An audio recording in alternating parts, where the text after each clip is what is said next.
What's going on, guys? Welcome to our newest project on Greenway. So we have a kitchen remodel ahead of us, and let's take a look at what it looks like right now. We are getting the final preparations done.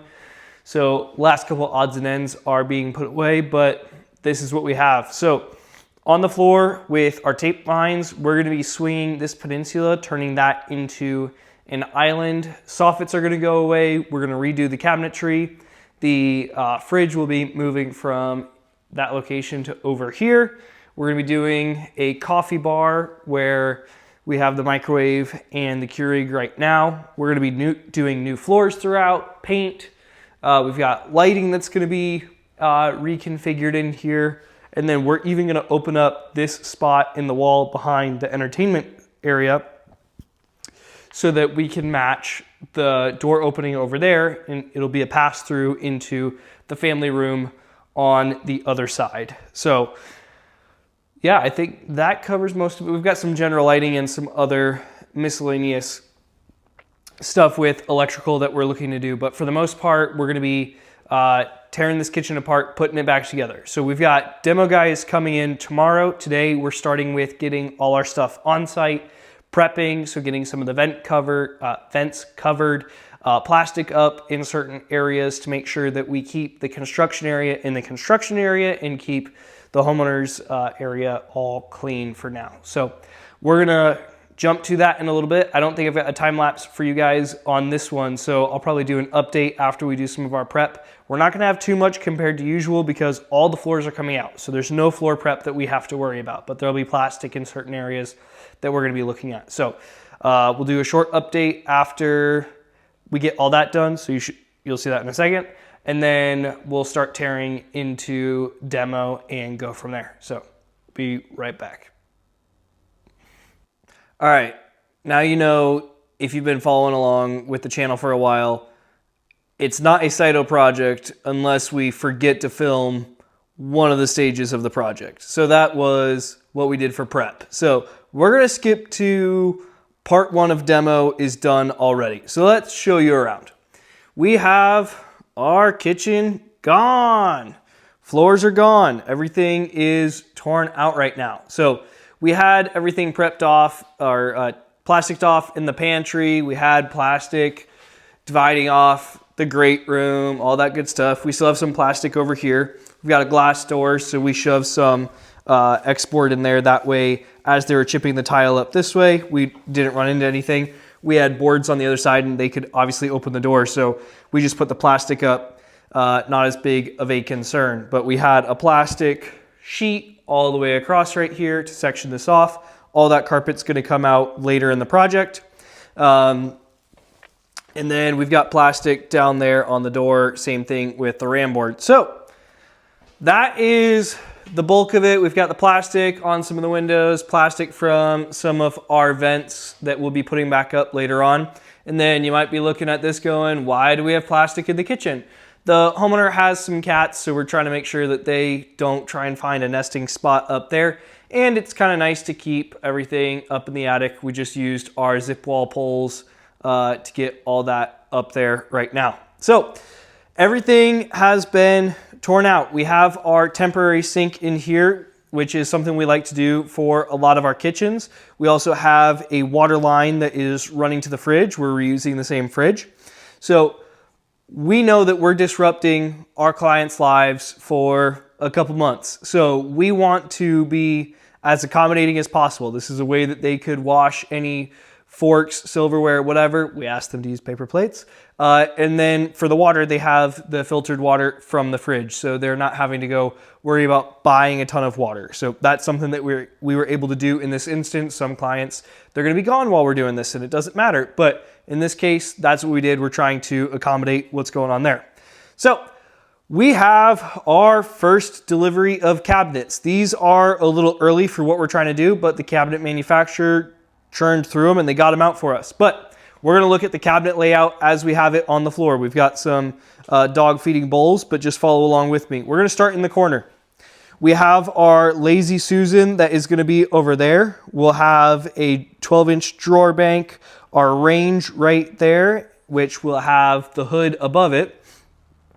and then some drawers here over at the end. Now, if you remember, our fridge used to be right there, but we're not going to be putting our fridge back there anymore. Our fridge is going to be all the way on the opposite side now. So we'll have the plumber in here next week to get the fridge box, I almost said washer box, fridge box moved over there. We've got a couple fillers, drawers, dishwasher right next to our sink. So we'll have some floating shelves above the sink right there, upper cabinets, all that good stuff. And then I'm gonna step back over here. And then we have our island drawn out on the floor. Now my dashed line, the squiggly lines are because apparently I can't do math. But the dashed lines are gonna be where the countertop ends. And then underneath we have the cabinets with the doors. And so on the other side, we've got them with the drawers. Now, I'll zoom you guys in so you get a better look. Oh, too far. Gosh. The reason why I labeled it that way with the doors and the drawers is we're going to have to run, let me get my camera right, too close. We're going to have to run our electrical from most likely that wall into our island. Now, I would prefer to land it on the side with the doors on it. The reason why is that I don't have any drawers that are going to be in the way that are going to be contending with my electrical as it comes in. If we can pop it up in the back corner, we can possibly run it through the back. I just want to be able to have the option to know where's everything at, talk to the electrician, see if he has a preference on it, and then we'll go from there. So saw cutting is going to be coming up to get all that done. And then the next part you'll be able to see, hopefully behind me, because I can't see the screen right now on the camera, but we have this piece marked out on the wall. Now, what that is, we're going to create that pass-through right there. So we wanted to make sure that we could create a visual representation of where that's going to be for the customer. So we'll get that open. And then if I were to take my camera and spin you guys around, you can look at my hand up close right there. You'll be able to see fridge panel ends, and then about a foot over or just under a foot over, that pass-through is going to begin. That light apparently is hooked up to the Ring camera outside, and it can identify people by their face and all that. It's kind of, I didn't even know they had that. Super cool, super random. Sorry, back to our video. So we'll have that pass through that goes to the other side, and then we're gonna get that framing done here in the next couple days. What my plan is right now, and I'm very good at making plans and then kind of changing them a little bit as we get into it, but I'm gonna see how much of this we can do without pulling all the drywall off the other side. And then we'll save that until the drywallers come out to do their thing. That way we keep the living area separate since they're still utilizing that as they're living here. So we've got HVAC guys coming in next. We had our walkthrough with the electrician already. We've got HVAC guys coming for their walkthrough here in a couple days. We've got the demo for the floor, demo for that guy. We'll get that reframed. Electricians will come in, plumbers on the schedule already to get out here, move his refrigerator box, not washer box, get everything stubbed exactly where we want it, which for the most part looks like it's going to be in the same spot. And then we'll just keep going from there. So super happy with how everything went with the demo guys. They did a great job with all their stuff. And we're going to just keep this thing rolling on to the next part. So obviously, I have no idea where we're breaking this video up. It might be a full project by the end of it. I'm going to try and have it split at least by drywall or before. So whatever's next is whatever's next. You tell me. All right, I had this awesome time-lapse plan for you guys. I was going to be saw cutting concrete. I was going to be jackhammering out my trench, just looking like a man. And then we left the camera at home to do the time-lapse. So we just get to show you what it looks like afterwards. So let's take a look. We started over here, ran our trench all the way to where our first square is going to be on our island, so you can faintly see where we drew it out on the floor, to just open it up in there so that we can set that conduit wherever we want inside of that trench. And then we ran it over here, and I put it right there rather than over here, which would have been a straight cut, a shorter cut, but I wanted it over in this area because it would be behind the range. So then if we ever needed to get access to it, we could. So we've got it notched out right there. Oh, right there. We'll run our conduit all the way through, and then probably to this corner right here, stub up our electrical in there. So anyways, you guys are just gonna have to pretend like you saw me doing all the cool things and being awesome, but not this time. Anyways, over here we've got some drywall shims that we put on this wall, and obviously that's gonna be our cardboard stuff right there. The reason why is because we want all the cabinets on here to sit flat against the wall, and we had a bunch of waviness going on inside of there. So just trying to help out those guys to make sure the cabinets come out well, and then also the backsplash, all that good stuff. I forget if I showed you guys this before. I've got 2 blocks in here for where we're gonna do our framing soon for the hood area. So we'll get that done. And then the other thing that we've gotten done so far is going to be the framing for our pass-through. So we cut it all open. We do have it load-bearing up top, and it essentially worked out perfectly where we wanted it to be, that we could use a 2x12 up there. So we've got our doubled up 2x12 to create a sandwich header, and we just ran it long all the way across to use the existing studs for the king studs, and then doubled up jack studs underneath. And then we've got our electrical that is behind the table right there that will get reworked. So disconnected and run up and over, or we'll just figure it out from there. But yeah, we do have some trusses landing on top of that, but I think it's only, there was one, I think we had 3 essentially that were on top of it. So our 2x12 should be more than sufficient for what we're doing right there. Next on the docket, we've got electricians coming in to do their thing, so they'll get their rough in done. We're looking at putting a 100 amp sub panel outside. We have one already out there for a spa that is no longer there. So we're gonna upgrade that panel, turn it into a 100 amp sub panel, because, flip you around again, essentially it comes down, you'll see where the blue tape is on the wall, just a little lower than that, that's where the sub panel is. So instead of going all the way to the far side of the house, we'll just pull one run for the sub panel over here, and then we'll pull all of our circuits for the kitchen off of that, and then go from there. So that should be it for right now. I'm not sure, like always, where we're breaking this video up, if this is gonna be the end of chapter 1 and we'll catch up on chapter 2. We'll probably take this through, drywall, and then we'll that's a good split right there. But yeah, HVAC guys will be coming in after the electricians, and then we should be good to go after that. Oh, that reminds me, we also ran our fridge box, because if you remember, it was over here,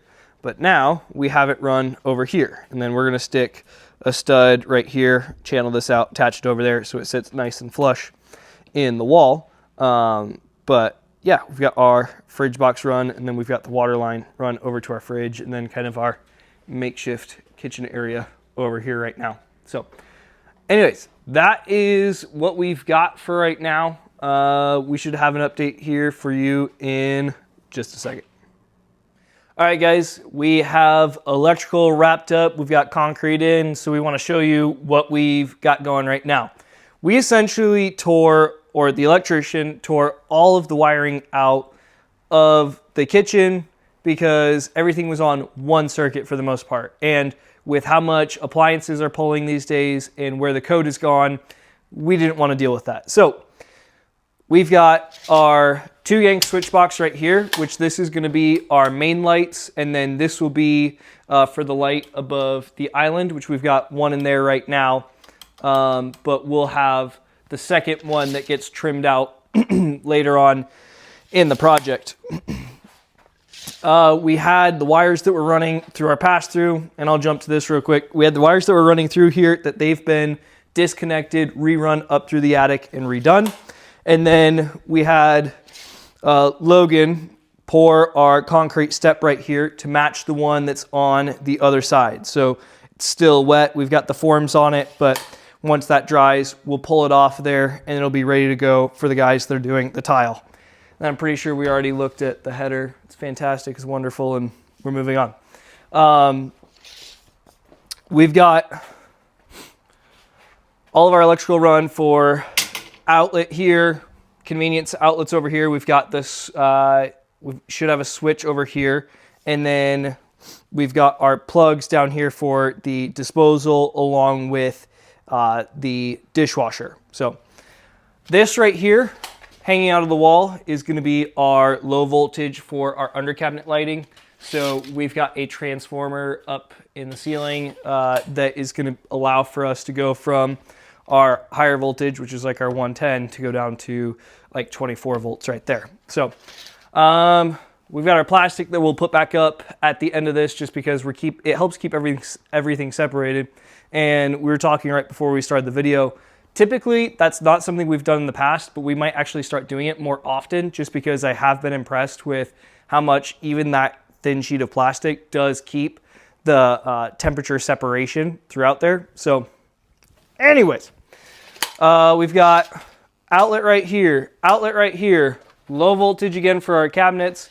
And then this is going to be our hood over the range. Now we've got it built out and it's just tacked up right now because we've got to get the duct to the hood, but we've built it. The customer asked if we could do it to where it's going to flush out with the cabinets. So the drywallers are going to come in after the HVAC guys get the duct in and connected. They'll get this wrapped in drywall so that it's going to flush out. Everything's nice and tight how we want it, how the homeowner asked us to do it, and that should be it. So it's going to be set up a little bit higher. Sometimes you'll see hoods that are a little lower, especially in a smaller kitchen like this. Personally, not a huge fan. And then the customer also, they preferred it at this height, so it's like, fantastic. We've got, I guess we'll start here. We talked about this before. We were going to run our electrical from right here behind the range. So we know if there's ever anything that needs to happen, we've got access right there, and the homeowner will know because they have the video. But they can pull that out, access the drywall there, and then they've got this that runs in our trench all the way into our cabinet cavity right there. This is loose, so they can pull that out, but that's a nice marker so that it's not just a small tripping hazard that we get a call in the middle of the night from the homeowner and they're like, I knocked my shin on the ground or broke my hip or God knows what.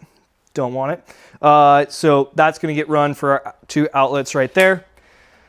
We've got our switches here. Our main lights are on a three-way from on the other side that we looked at. We've got, there we go, dining light. Forgot where that one was. And then this is going to be our under cabinet lights right here. We've got under cabinet lights. They're going to be going in over there. And then you'll see the drywall patch up in the ceiling. That's going to be for our sub panel over there, which we didn't talk about doing, but let's venture outside. And then obviously this is great, just nothing happening on the video. We've got our new sub panel that we ran right here. So like we talked about before, it was a 50 amp sub panel. We went to 100. So we've got that larger service coming in. And the reason why we did that is instead of having to do the long runs all the way across the house, we're able to use this to do a lot of those circuits. Because like we said, it was one circuit and now we have a whole bunch of them that are going to be in that area. And a lot of them are going to be dedicated to very specific things or appliances, stuff like that. So super happy with how that turned out. Anyways, we've got HVAC guys coming in because we need to reroute our vent. And I think we've talked about that already. We've got the hood connection that will be made. And then later this week, we've got drywallers coming in to start getting this closed up, texture it, and get all our patches to disappear. There's some of the miscellaneous light stuff and circuit stuff that we'll talk about later at the end, but we'll save that for another time. So we should have the drywall update for you here in just a second.